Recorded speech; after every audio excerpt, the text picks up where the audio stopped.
deal of Apple and the MLS. Yeah, And I saw that that. one, some people were like, whoa, what's going on here? Right. The MLS, Apple, and at first, some people, that I spoke to, I'm like, does that even make sense or not? And I'm like, who knows? Who knows? We won't know until the start of next year, 2023, right? Yeah. But when they have, when they start streaming.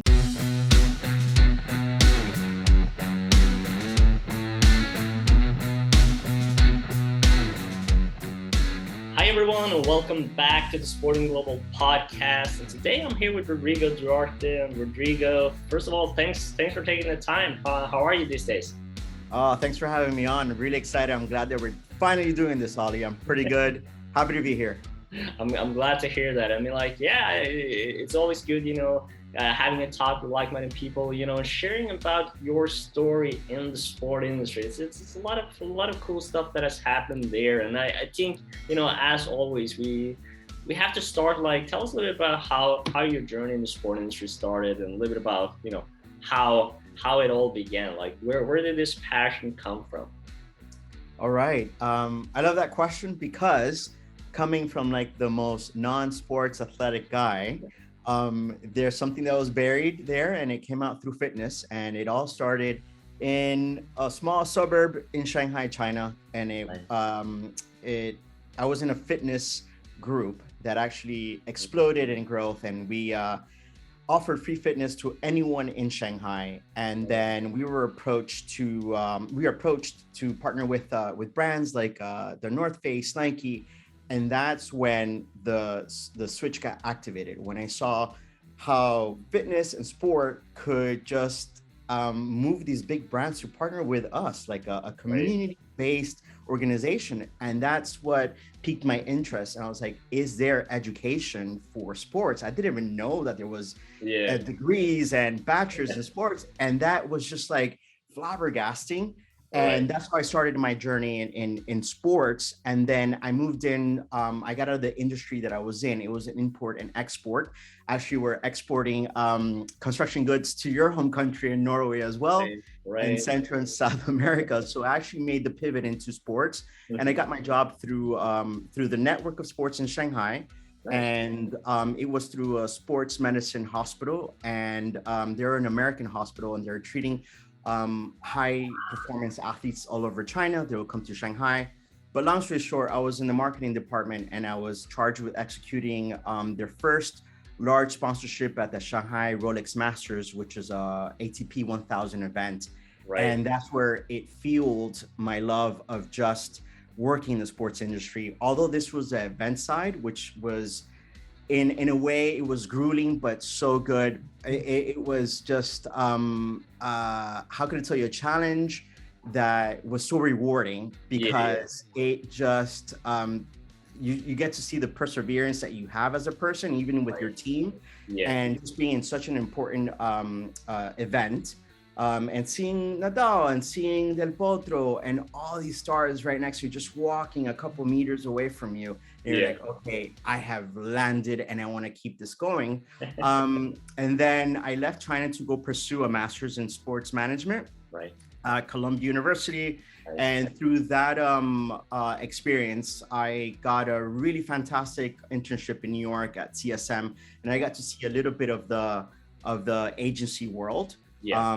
the 360, degree, if you want to say, look of everything that goes on in that world. Very Right. exciting, very, very exciting. And I decided to then pivot into the sports publishing world.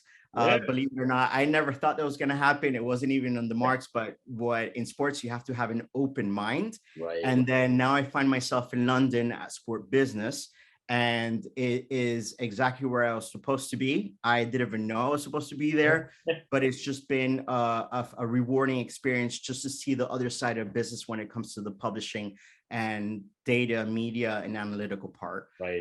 But in between those, I know you're going to ask me some other experiences that I Yeah. had Yeah. with freelance, but you could ask me those. But that's pretty much in a nutshell Right. how I got into the sports industry. That's awesome. I mean, like I think you touched upon like some key things about having an open mind first and foremost. I think it's like one of the key things that people need to take from this podcast. And I mean, like I'm glad you're already bringing it up so early, because I mean, like at the end of the day, it's like people often, in many cases, and I think there's a lot of people listening to this, is like, I don't know where I'm going, I don't know what I'm gonna do, or there's a lot of people who's like, I'm gonna be like the CMO at Chicago Bulls, or like some crazy, you know, big league or team, and that's very typical. And I mean, like again, it's very good to have those goals, but understand that you know your journey can take you a lot of different paths, and you can discover areas and jobs and sectors that is actually perhaps even the perfect fit. Yeah, I mean, you know what? For me, is not if you don't have an open mind when it comes to this to the sports world, you're gonna live this experience of anguish and languish, Yeah. right? Because you have this film or how everything is gonna play out Right. after you're done Yeah. at school, and I'm gonna go, become a go-getter, and you should be. Yeah. But honestly, you might not have the experience that you think you have after school, Right. and then you quickly come back down to earth. But that doesn't mean that's a bad thing. It's just like you just gotta grow with the new experience that you are basically given. Right. And to be quite frank, every job has a unique set of skills Yeah. that you're only prepared to a certain extent, and then you go in there and you're just like, okay, this is a completely new challenge. I'm going to apply the skills that I learned in school to become successful, but I have to learn these other skills Yeah. that only my workplace could give me right now, Right. because you're actually going through a completely different world. And that happens with every different company that you'll work for. But again, be open-minded, because your first goal might be like, I want to work at the NBA, at the league office in New York City. But then maybe you have a fantastic experience in Oklahoma City working for OKC. Yeah. And then you know what? You were like, I just couldn't find a job in New York at the league, and I'm gonna go to Oklahoma City and just check it out. Right. And that actually happened to one of the alumni from our program, and Yeah. he is killing it, like Right. absolutely killing it. And just because it was a fluke, and he said yes to an opportunity that looked absolutely insane in his mind. Yeah. It's actually now the best thing that he did, and he's Right. he's skyrocketed his career That's awesome. as well. So yeah, open-mindedness is huge. Let go of the ego, and just say yes to the universe. Let it go. Just let it go. Totally. Let's let it go and move on to the next story. I had to do it. So obviously, talking about your role as SportBusiness. So you're obviously the analytics project manager, and talk a bit about like what are some of your key responsibilities, some of the tasks that you're doing. Just Yeah. talk a bit about what that entiles. Yeah, absolutely. I'll touch on the analytical project manager first, and then the new role that I moved into. In a nutshell, it was a hardcore research position. Right. Our bread and butter is our deals tracker, and the deals tracker is so important in sponsorship, because it just gives you the data on the relationship and deals that make up the sports sponsorship market, and also the media deals, so you could actually understand and articulate what's really going on there in the business world when it comes to sports, right? So when it came to research, I had to figuratively roll my sleeves up and sit down. Sometimes, let's say I picked up the NHL sponsorship rights, and I had to spend hours on just a team and just do video research, get on the phone, get on emails, and just really try to get in there to get the specific values for each sponsorship. Right. And that was great. It was really fantastic, because you are an investigative machine, and it kind of becomes like a mission just to get in there and ask that question, because it's just like a couple values, but it's so important for our subscribers in order to make sound investments in the sports sponsorship space. Yeah. And it really, at the end of the day, it is relationships. No matter in what sector in sports you are in, you have to have those relationships. You have to have those personality traits on how to basically harness information, but also be authentically as well. I mean, authentic. I'm sorry. Yeah. So that was pretty much on the sponsorship media space. But then we have something that's called the postgraduate rankings at SportBusiness, which is a part of SportBusiness University. So then this was really fantastic because it's something that it was new to me. I had worked in surveys and collecting data, but now in a university perspective is just how do you get that data and storytell and what makes a sports management program the best or unique in their own niche. So that was, I love that challenge because it was just so new, and you get to see like, oh, the personalities of a program, and you're kind of like, how does that even translate a personality of a program? And they do, just like your program at University of San Francisco. It's so unique and offers something different from mine in New York. So I love that we get to tell those stories now through data as well. So then I moved recently into this role of a product manager for SportBusiness University. So it is a product just that sits at the nexus between academia and sport business industry. So we really want to build this bridge between academia and the sports industry and business. So that's what we're developing now. In order to create value through research to the professors and students right now, that are utilizing it.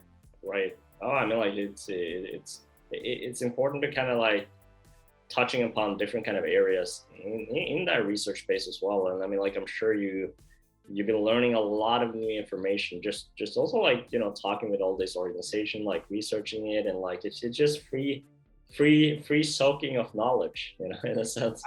Absolutely. And one thing that I you and I know, and that sometimes it's obvious, I think we don't, but we have to say it, is that the sports industry is in a constant state of flux. That's it. That's all you got to know. It's not as volatile as the crypto the last couple of weeks, but it could get like that, right? And you always have to be prepared. You always have to be prepared to change.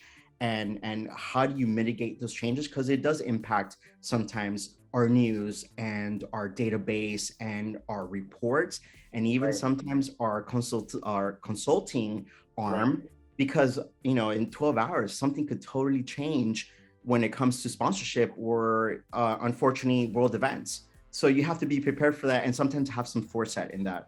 And that comes, with reading a lot outside of the sports industry and what's going on in the world, financially, politically, and socially. So you just have to, one has to like really fine tune that foresight. Yeah, no, it makes total sense. And I mean, like it's also about having that learning mindset, because the industry is moving so fast, and there's always something new, and that's why I love these podcast episodes too, because I'm always telling like I'm really lucky. I'm learning something new like pretty much every week by talking with a lot of you guys, and obviously I'm doing it for our users and to help them educate themselves and learn more. But I mean, like I'm learning tons as well, so it never stops, Absolutely. Like I learn every day at work, because it's just everyone is focused on a different niche end of the sports industry, that you're like, what? I had no idea that happened. And anyone in the sports industry can offer what I would call intelligence to coworkers and colleagues at any part of the world, because sports behaves differently in different parts of the world. And that's the fantastic thing about it, that you're always going to be constantly learning in this industry. And I mean, like I wanted to stay a little bit with sport business, because you talked about like some of the areas you guys are covering, but it's obviously coverage, analysis, data, and I mean, like talk a little about like some of the areas that you are exploring in addition to what you've been talking about. And also you also are looking for a senior designer now, like a new hire there in the team.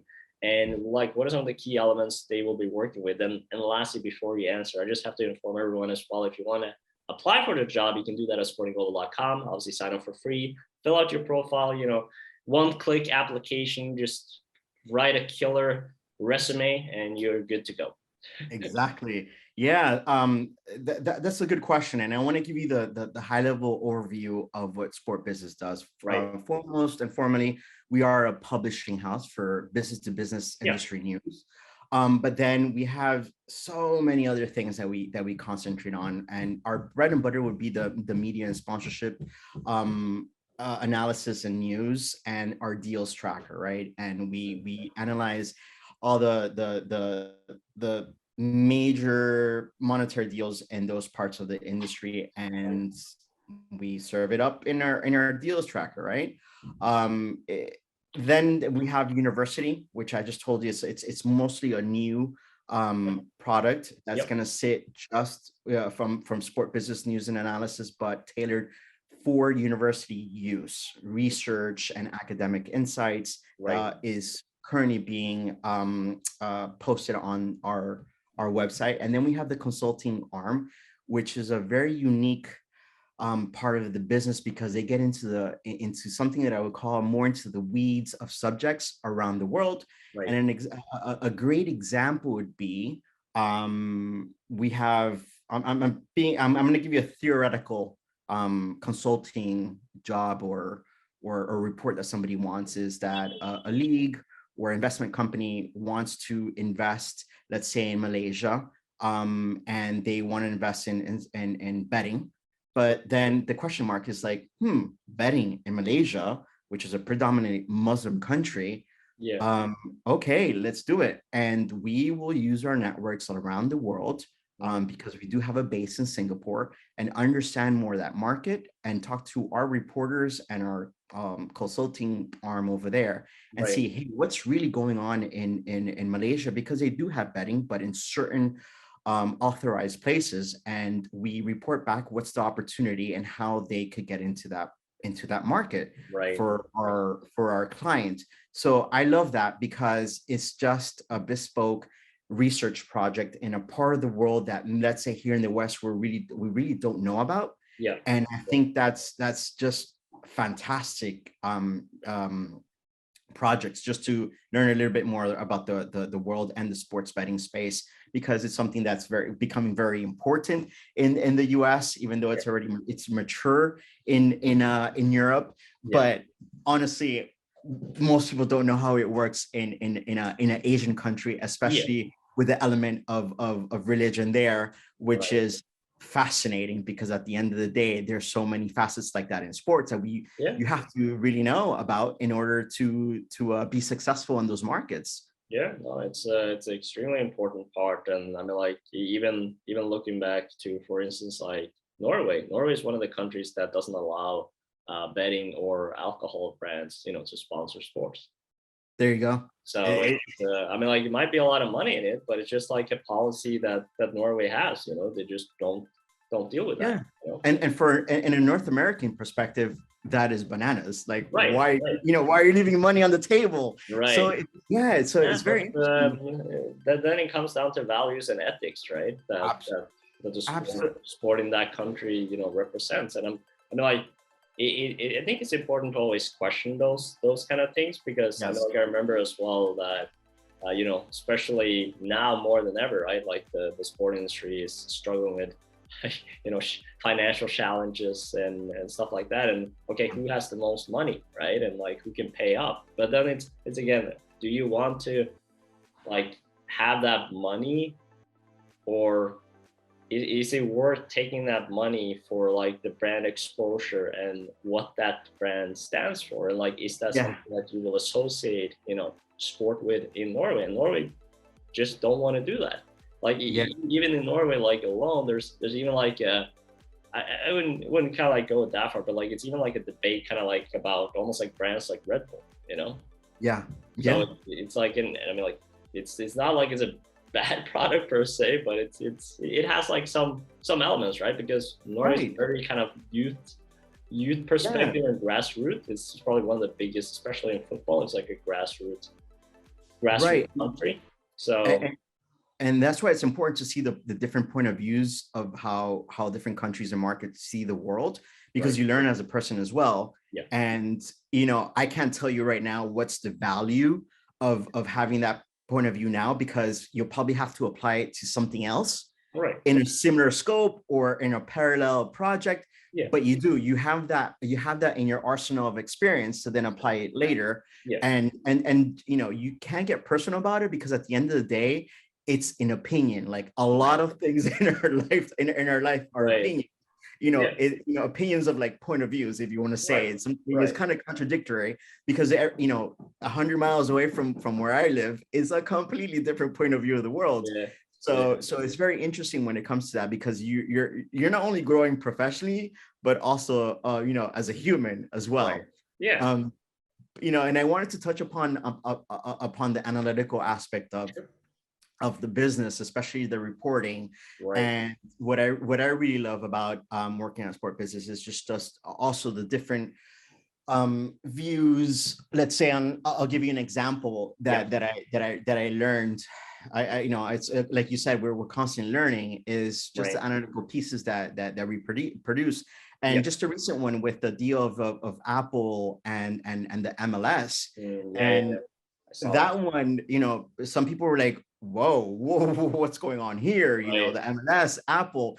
And at first, some people, that I spoke to, I'm like, does that even make sense or not? And I'm like, who knows? yeah, Who knows? We won't know until the start of next year, 2023, right? yeah, When they have, when they start streaming the games for the next 10 years. right, But at first, some people were like, scratching their head, what's going on with MLS? I'm like, why not? Why not? right, When you start reading these articles and you start seeing like why Apple had that intention, yeah, and how easy Apple has the ability to have like would-be customers into customers, yeah, and basically how they could do anything they want all over the world with a flip of the switch.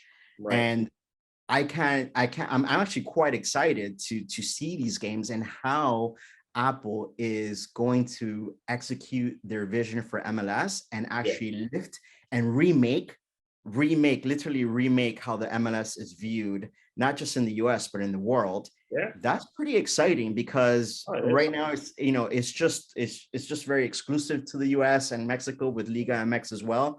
yeah, So I can't imagine right now literally how the MLS is going to be Appleized in, right. in in a sense. And That's a fun term. I like that. it, Apple Watch.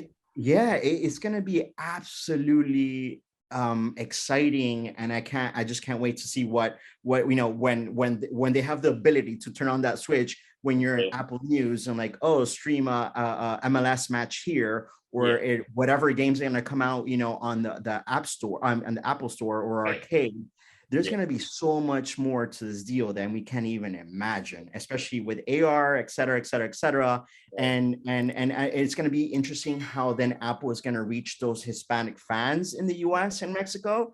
Yeah. I can't even imagine it right now, because I'm just so excited, but I can't imagine, but I it's going to be such a good experience. Right. So that's what I love about the analysis and insights that I have at Sport Business as well. So we could have these conversations. No, it makes total sense. I mean, like I think MLS as well though have been good at looking at the deals in a little bit different way than perhaps like Absolutely. the atypical old leagues in the US. And so Yep. hats off to MLS for looking a little bit different onto these kind of agreements and finding that kind of approach. It's like nobody saw it coming, but at the same time, it kind of makes sense. Absolutely. And I think it's just a good one, because right now you have 25 million paying subscribers on Apple Plus TV, right? But Right. also, but then it jumps to 50 million because of you sometimes you have the free trial Right. Right. service. Right. Right. So Right. just that exposure is bananas. And especially that that exposure is all over the world as well. Yeah.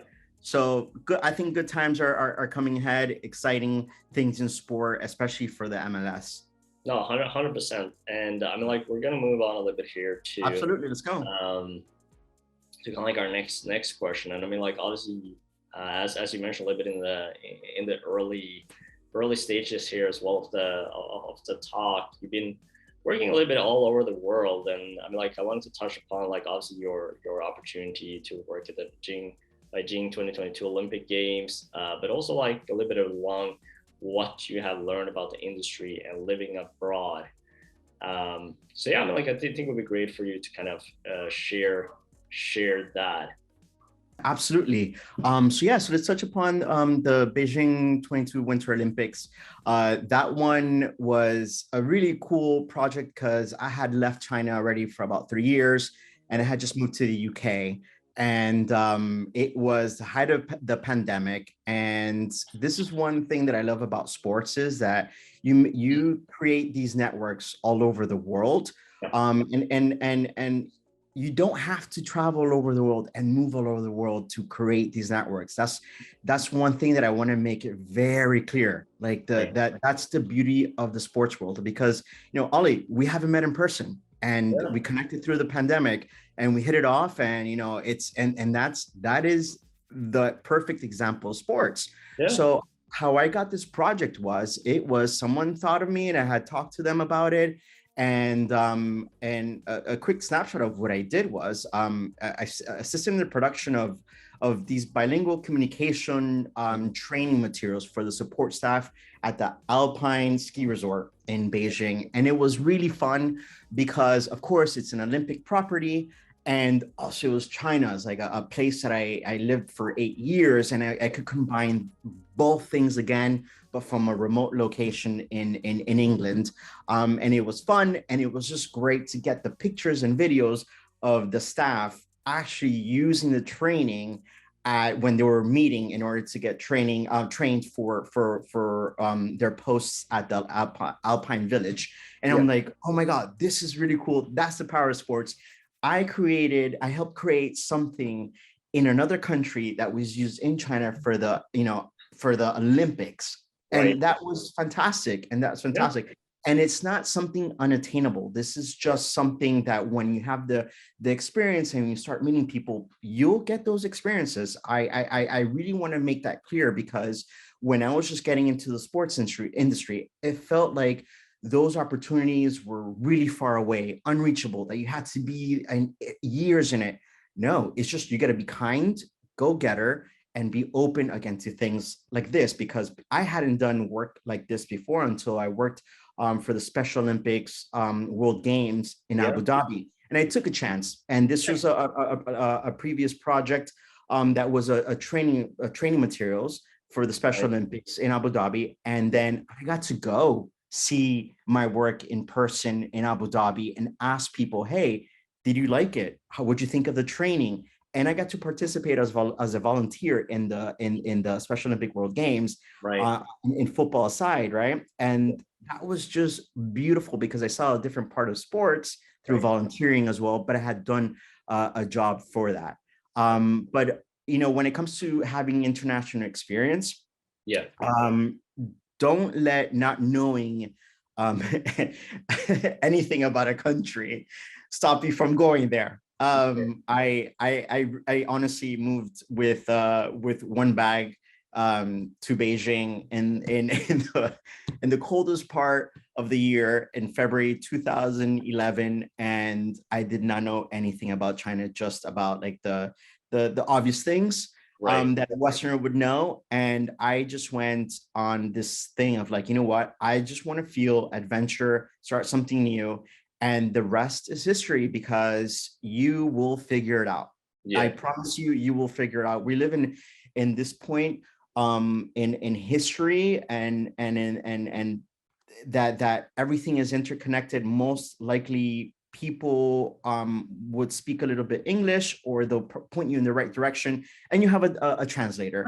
My saving grace in 2011 was that the iPhone 4 had just come out, and things were still, Facebook and Translator and Google were still operable in China, but it didn't matter. Later down the road, I spoke the language, but you learn it. Like, don't let anything or a language barrier hold you back from your destiny. I really do believe in that just go, if you're thinking about it, You will figure it out. Of course, don't go into financial ruin if you don't have it. Save up and then make a plan. Make a plan, but also leave room for some serendipity. Yeah. And I promise you, it will work out. Oh, 100%. And I think it's a good advice. And I know it's a challenging time for a lot of people, these days as well, especially with the pandemic. But I think, Absolutely. it's kind of like, if you have, the the resources and I guess the ability to do it, it's about going for it. And at the same time, like maybe, while you're saving up now, or perhaps, building that pathway, like, start doing some research, maybe start, learning the language, like doing like some preparations in a sense of what you can do from a distance, maybe start building your network, ways of sort of like, beginning that journey without necessarily having to go there yet if you're not ready or don't have the resources yet Absolutely. while saving up. But it just showcases like the importance of, putting yourself out there, taking the risks, and you'll figure it out. You know what, and especially if you want to get into the sports industry and you, let's say, don't come from a background of education for sports, Right. volunteer to Right. any of the conferences, volunteer Yeah. to any of the tournaments, Yeah. because you start just building your network there, and you will get into the sports industry if you volunteer enough. I saw that in when I was in Abu Dhabi and Dubai, that I had people that just didn't have any sporting background, and they got into the business because they got their event experience, and they were just called back, and they would reapply Right. to these amazing world events being hosted in that part of the Yeah. world, and they're in it now, and they've Right. made a career. So don't be scared, go for it. If volunteer, that's how I guess volunteer is the best way. Conferences, events, etc. There you go. Well, to kind of wrap it up here, and I want to kind of like make it quick, because obviously you touched upon like some really great tips. But if there's anyone out there that kind of like want to start, I guess, the analytical data, analysis route, like what kind of, tips and ways do you have for them, Yeah. to kind of like start that journey? Yeah. The first one, if you are in school, go look for the analytical club. I've seen that the if you have like a club in analytics, they're very receptive to people wanting to get into this part of sports, or or that industry per se. Right. And they will teach you. They will give you the resources. Another one is, if you really want to start and you're a go-getter and you have the discipline, is GitHub. GitHub gives you all the tools that you need in order to start, dabbling into analytics. And then one great resource that I always tell people, even that are working, that are professionals, and if you're coming out of a student or you're still a student, is go on Coursera. Coursera.com has the Google Analytics course. I believe it's a 10-week course, and that will set you up for success, because the analytical space is very dynamic and it has very different avenues, because analytics is like an umbrella term for so many things. Right. And that's one thing, it's really hard. It's really difficult to define what analytics is in whatever situation you're going to apply to it. So I would say, I just enrolled into the Google Analytics course. Nice. Because I just want to brush up on things like, R, SQL, and the other track of like data visualization, because that's very important as well. When when you got your extracts, your numbers, but you want to present it in a PPT or in a presentation. So those are pretty much the ways that I would say to get into analytics. Don't be scared of it. Just get in it. You have all the resources in the world to start your analytical course right now. Awesome. Well, with that, Rodrigo, I would like to thank you, so much for taking the time and for sharing your story, your tips, your insights. I know we could, go on for a long time. Yeah, absolutely. Without a doubt. But lastly, I think you will enjoy this. It's sort of like, we always do like a challenge for all our guests, and I have to deal with you as well. It's part of what we do. So I gotta teach you a little bit Norwegian, Perfect. Sounds good. I'm excited. All right, awesome. So with every video we do, we always finish with "Vi snakkes." which means see you later in Norwegian. So that's what you have to say. Be snukkes? Oh, yeah, there you go. be snukkes. There we go. Yeah. Right. You know what? Connect with me on Sporting Global as well. So on my profile is there. I'm very happy to connect with anyone from the platform. Awesome. And I'm so happy to be here. Thank you, Rodrigo. For having me on. All right. Cheers.